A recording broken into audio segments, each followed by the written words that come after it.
everyone. Hey. Why do you always look cute in these now? And I don't. You're going to have to communicate you're getting ready before recording so people don't think I'm the ugly one. Oh, well, I'm the frumpy one. Frumpy. that is actually why. When people inevitably start judging us, I want to be known as the pretty one. Oh, okay. I'm going to be known as the frumpy one with the messy ass With a attic. great personality. The funny one. The funny one. I'm down for that. Yeah. I'll take that all day. Sure. This is a different type of episode today.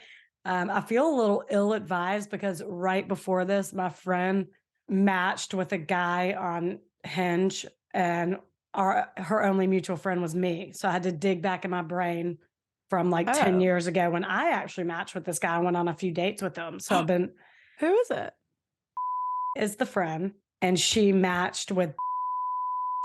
Do you remember him? I was almost like, God, I went on a few dates with him in 2016 or 17. And I'll actually ask Rach because she probably remembers my impression of him more than I do. But me digging in my brain, like stalking him on Instagram, made me have some recovered memories that I was like, oh, wait, an ex-girlfriend has a restraining order against him.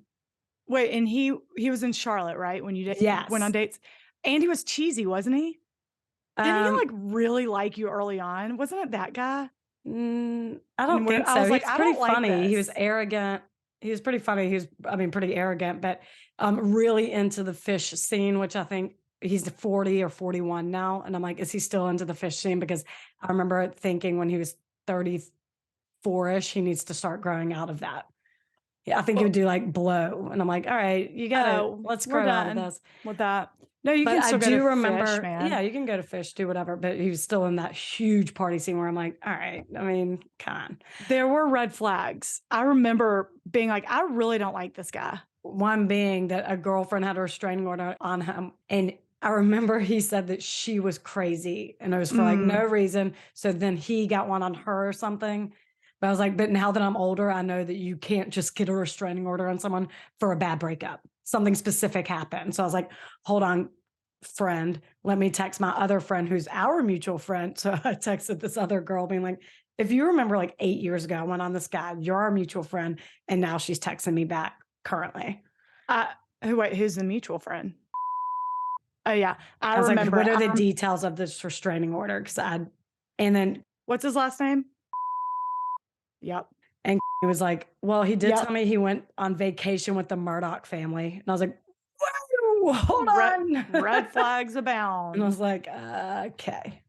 So I'm like, oh my gosh, I'm ill-advised. I'm recording in an hour. I haven't the time. I think you're using ill-advised wrong, but oh, I meant ill-prepared. Yeah, well, you're ill-advised to ever date this guy again, especially now that you're married. Now that I'm married, I don't think I'll be seeing him. But looking at him, and he has the same profile picture of when you dated him. Because I remember being like, there was a specific story, I think, other than the restraining order, like something with you that I was like, I do not like this guy. Was there? I feel like he would go, and we can cut this if it's like too much about this fool. Like I want to say he was in Highlands or we were in Highlands. Like he had a vacation home. Yeah. And he wanted you to go there because we were in Highlands, but it was like hours away. And he got like furious that you went. It was like something weird. And I was like, this is weird, bizarre. Because y'all were both in like North Carolina or something. And we were like, but it's not near, we're not near you. And that might have even been before our first date too. Pissed. And that's when I was like, well, I'm not going away with you when I don't know you. Yeah. It was something weird like that. Okay, I'll text her and let her know that as well. But then again, I'm like, a decade has passed almost, so I have no idea. But whatever. I don't like it. So I'm guessing he lives in Denver now? I bet, yeah, I guess. Interesting. Okay. Yeah. Well, let me know how that turns out. I totally forgot about that guy. I know, but it was a good kind of segue into this episode because this whole thing started with okay, let me just set the background for those who don't follow us on TikTok. I posted First of all, why don't you follow us on TikTok? I'm just kidding. First of all, why don't you follow us on TikTok or Instagram? I posted a TikTok that I heard on YouTube from the YouTube channel Mr. Nightmare. He has all these type of stories from people who write in, and they're He does a very good job of retelling them. And I posted one, giving him all the credit, mind you. But this post has since been taken down because I guess he didn't like it, which is fair. Fine. But the TikTok that I posted was about a girl named Sasha who went on a date with a guy named Jeremy. On the first date, she got a very weird vibe, bad vibe from him. She even opted to pay for herself. They said goodbye and she ghosted him. She ignored all his calls and texts. And one night he leaves a very chilling voicemail whispering that he's inside her house and watching her sleep. It's very creepy. It's alarming. And I posted this video on TikTok and it got a ton of comments. A lot of comments, especially men, that have something to say about how she should have told Jeremy she didn't like him and that she led him on. And this whole thing would have been avoided if she was just upfront with him. And I got so heated because she did not owe him shit. They went on one date. She paid for herself, said, nice to meet you, goodbye. He didn't read the situation and repeatedly texted her, called her, and broke into her house. I have a sneaking suspicion she could have been very upfront and said, I'm not interested, and not a damn thing would have changed. Probably would have infuriated him, actually. It's not like, they didn't have a life together and she all of a sudden after years of being together ghosted on one date. No, this is insane. Well, right. She didn't tell him. We don't tell men up front things, how we feel because of fear. You might be scary as shit. Case in point, Jeremy. She got a weird vibe. She did not want to tell him how she felt up front. She was scared of his reaction, as she should have been. It just made me so mad. So I'm all over these comments, sticking up for Sasha like no other. And one I screenshot, and it was one of the many comments like this, and it just sent me over the edge. This dude commented and said, who said she owed him anything? Of course she doesn't. Women just need to learn not to people please and end this dangerous behavior. Oh, y'all, it's our fault. We're the danger. It just infuriated me till no end. Because honestly, she could have slept with him that night. She didn't. There's not even a kiss goodbye. But even if she had, she owes him nothing. She can ghost him. Sorry. She got a weird vibe. It's her prerogative to do whatever. And it just, all the comments victim blaming infuriated me. And it prompted me to ask our followers I want to hear your personal creepy stories. And luckily, this Olivia girl follows us and shared her story. We have a few. We're going to go back and forth and tell them. We got, a few for this episode. We got a lot of stories. So keep sending them if y'all like these episodes. Yeah, if y'all like them, please send them because I'm going to start with Olivia story because hers is the perfect rebuttal to these bullshit comments. Okay, go for it. Back when I was in college, I used an app called Plenty of Fish. I wasn't interested in a serious relationship and my profile indicated that as to not lead anyone on. I was in the common area of my school when I received a message from a guy. He was decent looking and his profile made him seem interesting. His message said, hey, you're super pretty. I'd like to take you to dinner tonight and get to know you if that's okay. At first, I was a bit thrown by how forward he was and how soon he wanted to meet up. But I'd just gotten out of a relationship with a guy who never knew what he wanted. So my impulses got the best of me and I said yes. I realize now how stupid that was. No, it wasn't. Yeah, no way. When I asked what time he wanted to meet, he said, I'll pick you up at 7. I usually never let guys pick me up for safety reasons, but he assured me he was just trying to be a true gentleman, and against my better judgment, I agreed and gave him my address. He picked me up at 7 and we headed to the restaurant. Immediately, I knew I messed up. There was no connection between us and he was ridiculously rude to wait staff. Huge red flag, huge indicator. No way. I've always been an upfront and honest person, so I told him towards the end of dinner I appreciated him asking me out. I'd be happy to pay for my own meal, but I was not interested in pursuing this further. I instantly saw anger in his eyes. He didn't say another word until we got in the car. Once in the car, he blew up yelling, what the fuck is your problem? You don't even know me to say you're not interested anymore. Fuck that. We're going to see a movie. Oh, okay. Yeah. Let's go see a movie. Let's go catch a flick. Let's go in a public place immediately. I agree with you. Yeah, actually, that's true. Okay, go on. What were you going to say? Well, that's a good idea. Pulling up to the movie theater. All right, we both get out of the car. I fucking haul ass. Right. Sure. You don't have to take me home. Take me somewhere, though, public. Right. Before I could exit the car, he locked the door and sped out of the parking lot. I screamed, you better let me out of this car. I'll jump out. I don't give a shit. I grabbed my phone and began dialing 911. He grabbed my phone and put it in between his legs and said, come get it. You might like what you feel down there. Disgusting. Ew. I then informed him I would be filing a police report as soon as we stopped. I guess those were the magic words because he pulled over into a Panda Express. As I got out of the car, he threw my phone at me. By the grace of God, it didn't break. I slammed the door and ran into the restaurant to call my roommate. When she arrived, I told her what happened and she encouraged me to file a police report, which I did, but nothing ever came from it. I never heard from him again, but a couple days later, my boss told me that a guy had stopped into my work to see me. She didn't know his name, but her description fit the guy I went on a date with. I never told this guy where I worked. I did read the comments on your TikTok about Sasha. I was utterly disgusted at the amount of hate she got, and she was the victim.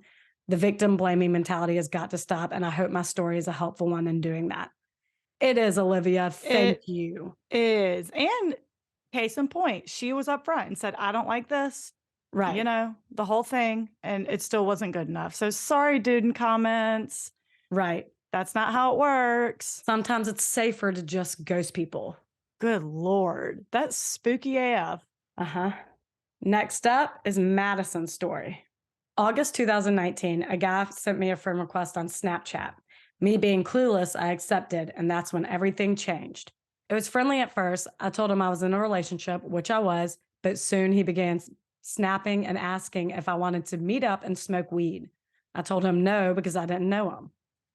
No. Ain't no. Is this what the world has come to? I know. Snapchat is so creepy. Is it still a thing? Someone 25 and under, tell me. You reach out right now and tell me. I have the app that I haven't used in 10 years. Yeah, when it first came out, I got it. I was active on it. But like, do people still do that? Should I delete it? Oh shit. Should I delete it right now? Yeah. It's like, it's weird. You're okay. in your 30s. I don't use it. Well, then why do you have it? Never mind. I don't have it. I used to. Is this what people do? Someone I know also said that their guy friends like used to like Snapchat, like doggy styling their girlfriend, like without them knowing her changing her shit like that. I'm like, that is predatory and disgusting. Here's the thing, because people are idiots and they think that the concept of Snapchat is real. Like you only have 30 seconds and it's gone forever. It's not gone forever. I don't even think they care about that. But I'm like, why are you doing that to your girlfriend? Like snapping her change and sending it to your friends? You're disgusting. You are punk. Okay. Anyway, sorry. I just didn't know that this is like strangers reaching out like, hey, you want to meet and smoke weed? Sure. Yeah, let's do it. Just come to my place. I wonder if that's ever worked for him. Must have. Anyway, sorry. Good for her for saying, no, you're a stranger. No, weirdo. 2 weeks after that, you'll be surprised what she does at the end. So, no, I read this one. I think it's crazy. Yeah. 2 weeks after that day, I got a job at Whataburger in Texas. I told her I wouldn't say the town. I started working with this lady, Miss Penny, who lived with a couple I was friends with. So I got to know her pretty well and would give her rides to and from work. I was bringing her home one afternoon when we pulled into the driveway, the guy who was texting me on Snapchat was standing there. I come to find out he is Miss Penny's cousin. We finally met face to face and he asked if I wanted to hang out. I again said no because I still did not know him. And how did okay. I don't know how people find each other on Snapchat either. Like, I thought you had to have like a username, but also or a phone number. Oh yeah. I don't know. I guess not. That tells me that, is this a very small town in Texas? You'll have to tell me later because I did not see what town it was. Yeah. That's crazy. Like, what a coincidence. Well, not really. If he sought her out, he probably saw her drop off Miss Penny before and was like, what's her name? That's actually, I guarantee that's how I did it. Should we cut that whole thing? I'm so tired and dumb. No. All right, go on. So a month goes by, no snap from him, didn't see him, nothing. At this time, me and my boyfriend were going through a rough patch and we shared an apartment. So I went back home to Louisiana for a while. A week later, around 10 p.m., the guy texted me that he was watching my boyfriend in our apartment. I didn't believe him, but when my boyfriend took our dog out, he left his phone inside and the Snapchat guy started texting me from my boyfriend's phone. He had broken into our apartment and said he was going to kill my boyfriend and all this crazy shit. Which, can you imagine? There's no way to warn your boyfriend not to go back inside. This psychopath has his phone. Yeah, that is horrifying. And did Penny tell him where she lived? How does he know? I imagine I did like write her back to ask a bunch of questions and she responded to some. Some she hasn't gotten back to me on, which is fair. You can tell me as much as or how little you want. I imagine he followed her at some point. Oh, right. Duh. Sure. Holy shit. Yeah. So I called the police, but by the time they got there, the guy was gone. October 2019, he texted me again, but this time it was on my number, not through Snapchat. He threatened to rape me, kidnap me, and kill me. I called the police and they did nothing to help me. I was still living at my grandma's house in Louisiana when October 31st, 2019 happened. I woke up to him sitting in a chair in my bedroom watching me sleep. Out of fear and instinct, I grabbed the gun under my pillow, pointed, and shot twice. Chills. Holy shit. I heard him hit the floor and I called the police and they arrested him. Finally, they can do something. Right. God, pisses me off. Pisses me off so bad. That was the last time I ever saw or heard from him again. And God, I am thankful for it. Thank you so much for letting me share my story. I've never shared this with anyone before because I've never had the guts, but now I do. I did ask her where he is now, if she ever looks him up. And she said the last she heard, he was dead. Okay, so I did read that one. I was like, whoa, I did not see that coming Me at neither. all. So he didn't die from the gunshots. No, gunshots were not fatal. They arrested him. No, I know, but holy shit, good for her. What was the plan? I don't know. I don't like it one bit. Right. I'm guessing you followed her to her grandmother's too. Good for you for Madison. Yeah. Good for you, Madison. Quick thinking. You stayed calm. You got it done. You got him out of there. You didn't get hurt. He did. He can't say the same. Right. Hell yeah. You have And to now do he's what dead, so you can rest easy. Right. You can. I was just so scared when she said she woke up and saw him. I swear, for some reason, even though I inquired for creepy stories, I was like, surely it wasn't him. Like in my head, I'm like, that was an illusion, right? What's going to happen next? And she's like, and then I shot him. I'm like, damn. And this is all from like an infatuation he had from someone he didn't know. It's just right. People are so bizarre. Like, it's not like y'all went on dates and then you ghosted him, did whatever. Y'all never even really had a conversation. Scary world out there. Lord have mercy. And I have so many questions, but again, these are people willing to tell us their story so they can tell us as many details or little details as they want.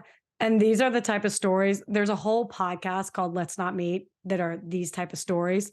And my husband cannot stand them because there's sometimes not a resolution. There are so many unanswered questions and it kind of just leaves you hanging, but I love them.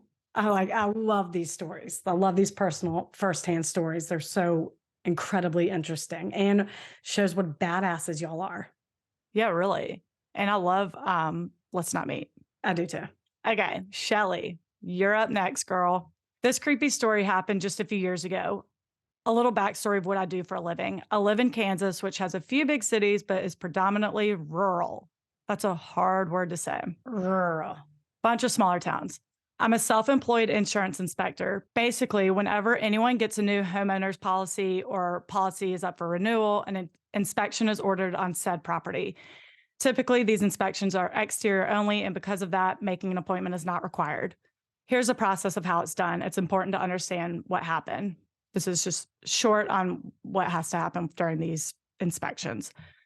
Whenever I arrive at a home, the first thing I do is knock on the door to announce who I am and why I'm there. 95% of the time, no one is home because it takes a work day. But if someone answers the door, I introduce myself, tell them that I'm there on behalf of their insurance company, and their insurance company asked me to do a survey of the property. I'll let them know what it entails, taking a few pictures of the property. I'll be gone in 10 minutes. Typically, they go back inside. She does her inspection and goes. So I was out working this one day in the fall. It was late afternoon, and I was on my way to do my last stop. According to my route on the map, this home is very rural. Again, hard word.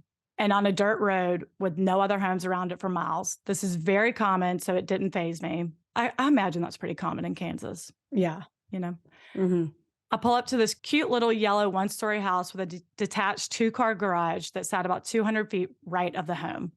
There was an older truck that sat parked in front of the detached garage that had a bunch of bumper stickers. Half of them were peeled off and faded, but one of them stuck out. I don't know what the top part said, but under it at the bottom, it read, "I'm going to kill you." So probably some dumb redneck bumper sticker. Yeah. I thought that was strange. Sure. Sure. When I pulled up behind the truck, I could see part of the backyard. I noticed the strangest thing. They had 3 layers of fence. I made a mental note and thought they must have a dog who's like Houdini, who keeps digging out and escaping. And I chuckled to myself, imagining the whole thing. So it's like, you get it? 3 layers of fence. Yeah. It's a fence around a fence around a fence. Yes. Insane. It's creepy. Creepy as shit. Yeah. I walk up to the door and knock. I hear movement inside, but no one came to the door. I knock again, and finally the door opens just a little bit, just enough for a man that looked to be in his mid-40s pop his head out and ask, "May I help you?" Mind you, according to my work orders, someone by the name of Mildred lives at the property. I asked if Mildred was there, and the man looked over his shoulder back into the house, started pushing the door closed, and when he turned back, he opened it slightly again and said, "She can't come to the door right now." I'm sure she can't. Yeah, I know. I explained who I was and why I was there. I then said that I noticed a fence in the back and asked the man if there was a dog or perhaps a locked gate that I need to be concerned about. He replied that he would be out in a moment and to give him a few minutes and then slam the door shut. I proceeded to take my photos of the front of the house, drew the outline of the house on my form, and measured the entire front. Then I moved to the right side, working my way around the home. I get to the back expecting to see the man come out the back door, but instead he came from around the front, which, by the way, means that the fences cannot be unlocked from the inside, only the outside. Right, which is sketchy as hell.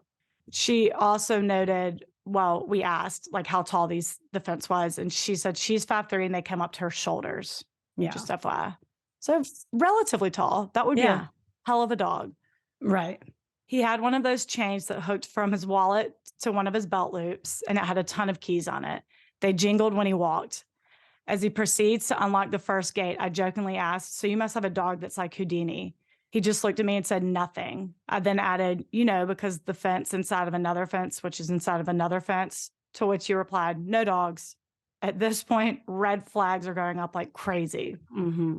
Finally, he gets the first padlocked gate open and says, "After you." And I say, "Nope, that's all right. I don't turn my back to anyone." I love She's that. a hard ass. No explanation needed. You just say, "No, you go first." Right. Yeah. You don't have to have an excuse to do anything. You know how many people see in my big iron windows at my house, knock on the door, and I just look at them? I'm not answering the door. I don't need to. If you don't have food in your hands, get the hell off my property.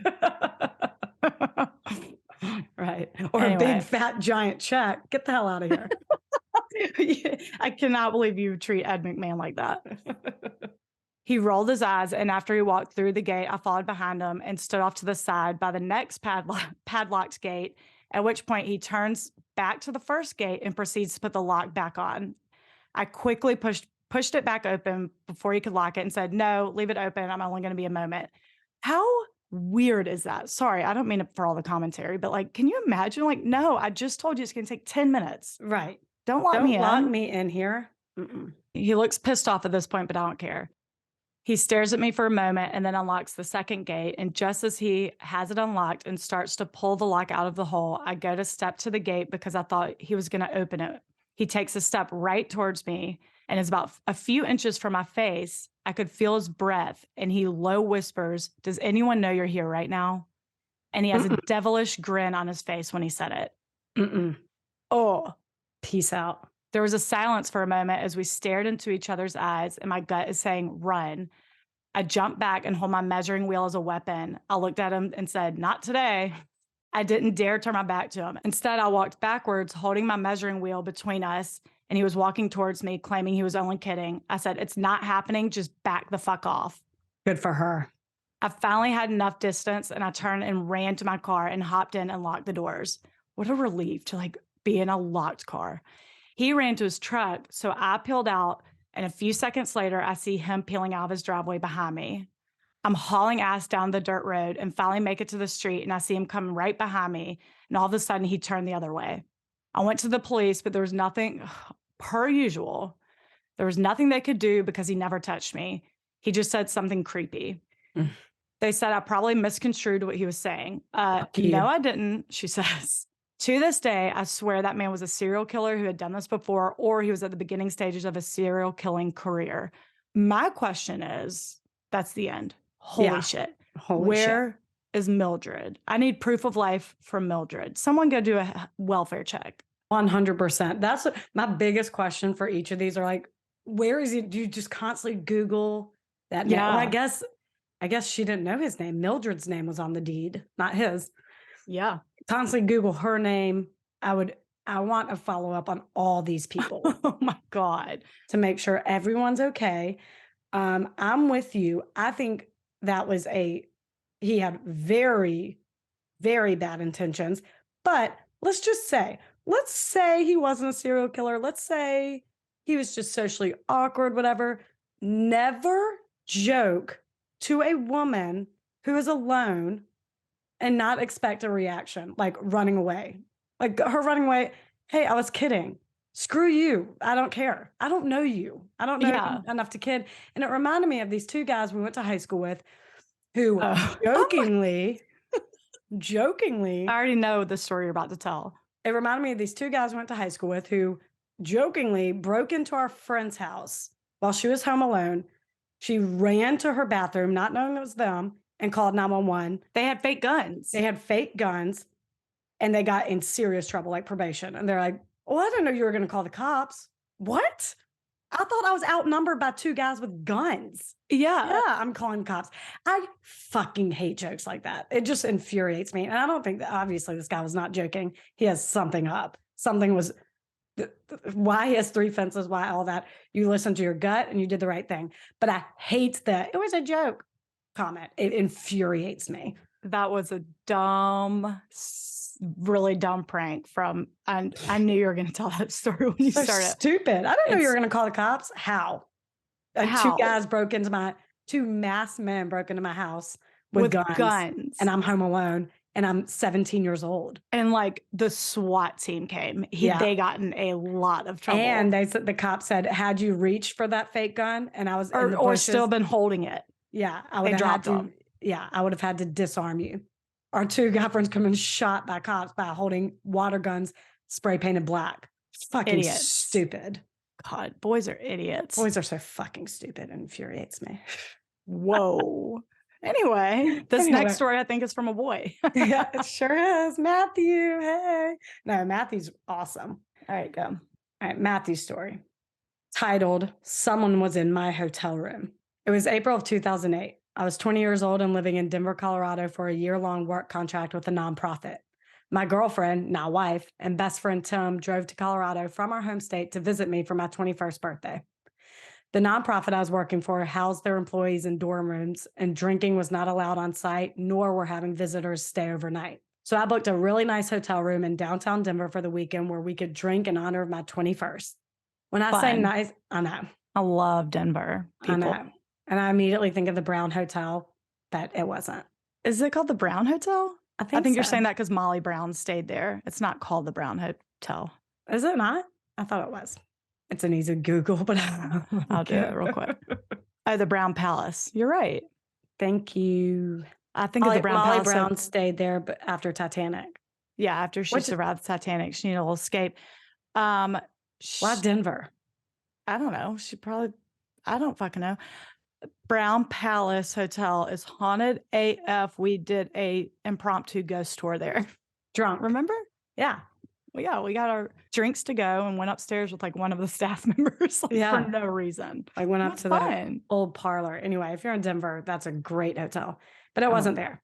So I booked a nice hotel in honor of my 21st. When I say nice, I mean politicians stayed at the same hotel for the DNC convention later that summer.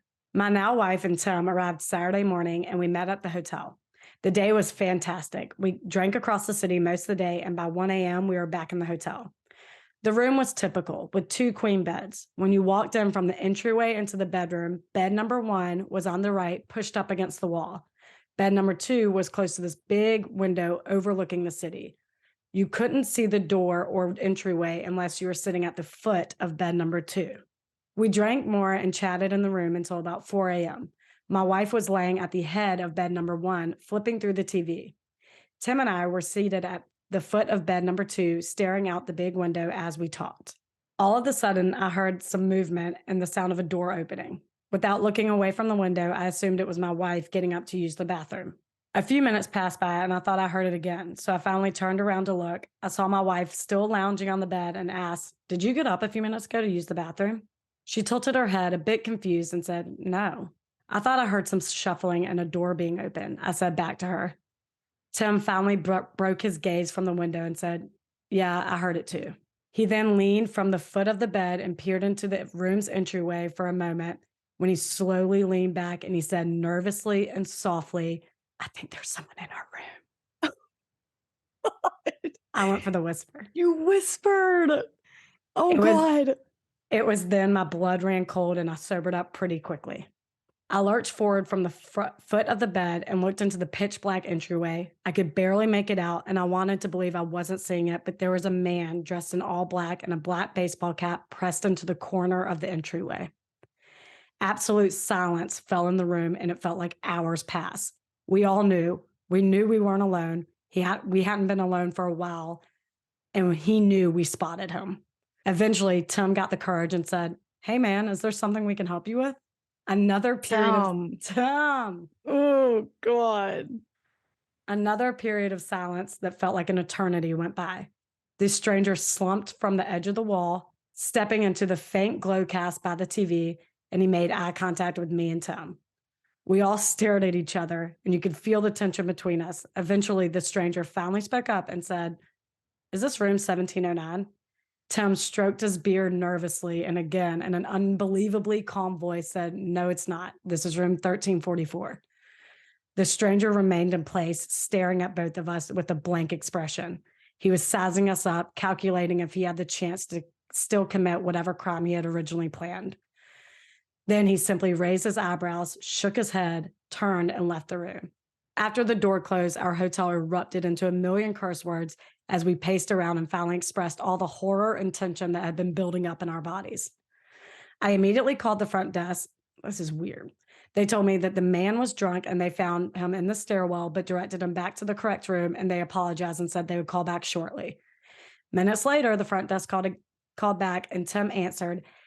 Having a moment to calm down, he managed to ask more questions. The staff told him the man was not a guest, but he was apprehended in the stairwell and sent off in a taxi. Then, a while later, my wife called the front desk to request security be placed at our door for the rest of the night. And in the conversation, the staff told my wife the man was never found. They have no idea who he was or what he was doing, but they did tell her there was no room 1709 in the hotel. We got 3 different stories. We still have no idea what that was all about or how he managed to get a key card to our room. We were sure that door was closed. It was easily the most terrifying moment of my life. Always use the latch in hotel rooms. We got the stay refunded and about $200 in credit for food from the hotel. We should have sued them, but we were young and dumb. The end. I have a theory on this. Okay. Because I do not. Oh, easy. First of all, I do always latch the hotel room door. And the reason why is because every single employee has access to your room. So that's my theory. It was a staff member, some creep. They're covering for him. And they're covered because they're going to sue the shit out of us if they find out that our employee was creeping into the room of, I want to know whose name that room was under. Was it your girlfriend? Matthews. No, it was Matthews. for sure. Yeah, because he said at the beginning of the story, he said, "I got the hotel room. I know, it." but like, could he have used his mom's credit card? Like, is some creeper going through reservations, seeing women's names, sneaking in? Because how the hell did he get in? That is an employee of that hotel. And they were 100%. covering.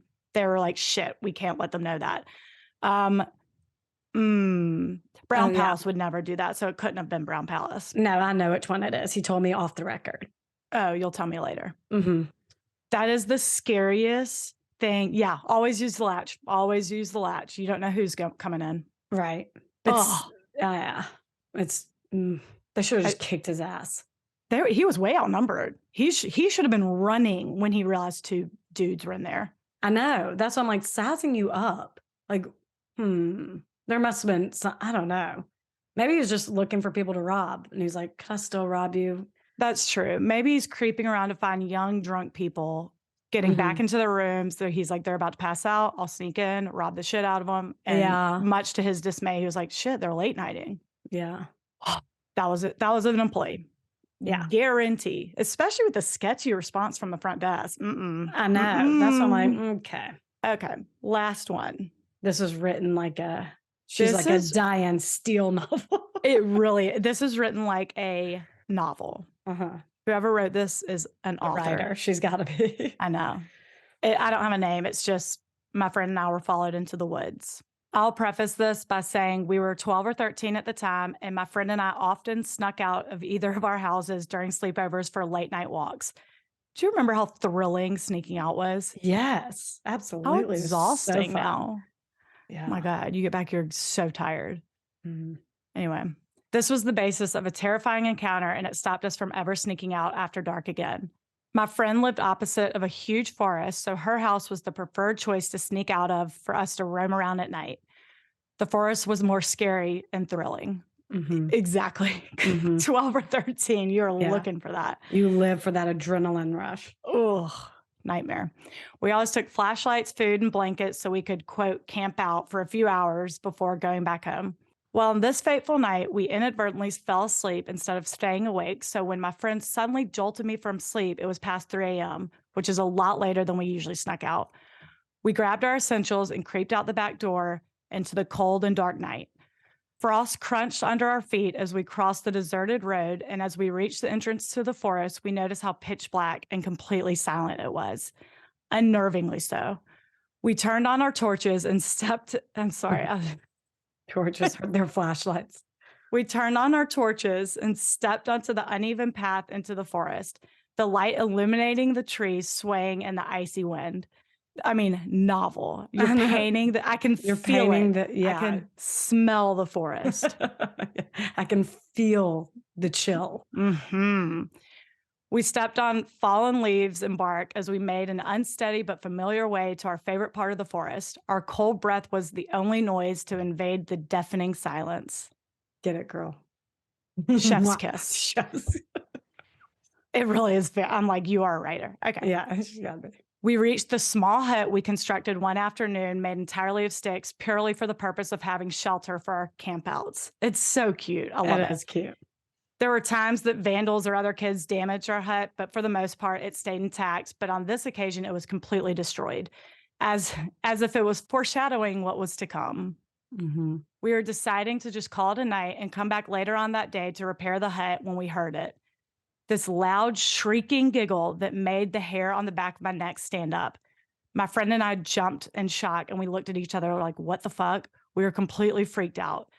The eerie and unnatural giggle rang out again, making my body break out in goosebumps. Someone is in here. My friend whispered to me, looking utterly terrified. We have to go now. Ooh. Her voice of rationale made it even more scary and unnerving to me that someone was in the forest with us at 3 o'clock in the morning. We just looked at each other and took off running in unison, our footsteps navigating the path as naturally as we could from muscle memory, and the giggling seemed to be following us, getting closer and closer. It's so chilling. We finally saw a small sliver of light as we came to the forest entrance. Running out of the forest, we didn't stop until we reached the back door of my friend's house and almost collapsed in breathless heap of relief to be safe. Then my friend's eyes went wide and she nudged me, pointing a shaky finger across the road. A haggard woman was standing at the forest entrance, still laughing and waving at us. We screamed and ran inside and looked out of my friend's bedroom window through the smallest gap in the curtain and could still see that the woman was standing there. Worse yet, she was staring right at us as if she knew we were there. We could tell she was still giggling that hideous, appalling laugh. She turned very slowly and walked back into the forest again. We never went back to that forest, nor went out after dark ever again.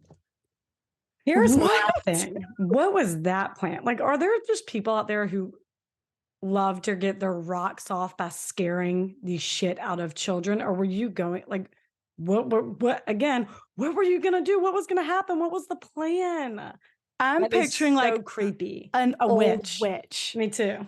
Like if there were only one person there, I'd be like, are you sure? 2 people? Creepiest. What? At past 3 a.m. in the forest in the cold. Ill intentions. Like, were there signs of life back there during the daytime when you go build your hut? I don't know. These are all follow-up questions that I would But a love. forest is like huge. There could be no houses for miles. Like, oh God.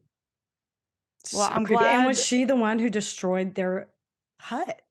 What a bitch. What a bitch. Ooh, Thank y'all for sending. That is the scariest. I'm glad y'all outran her. send more. Send more, y'all. This is so fun. I love reading them.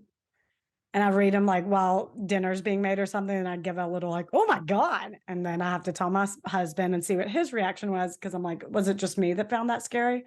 And I get his reaction. And I'm like, no, you found it was scary too. I'm including this. This is great. You're going to sleep with a nightlight too. Okay, cool. Done. Thanks, y'all. Please continue sending and let us know if you liked it or you don't like episodes like this. Yeah. Thank y'all. Y'all are the best. People are the worst. Bye.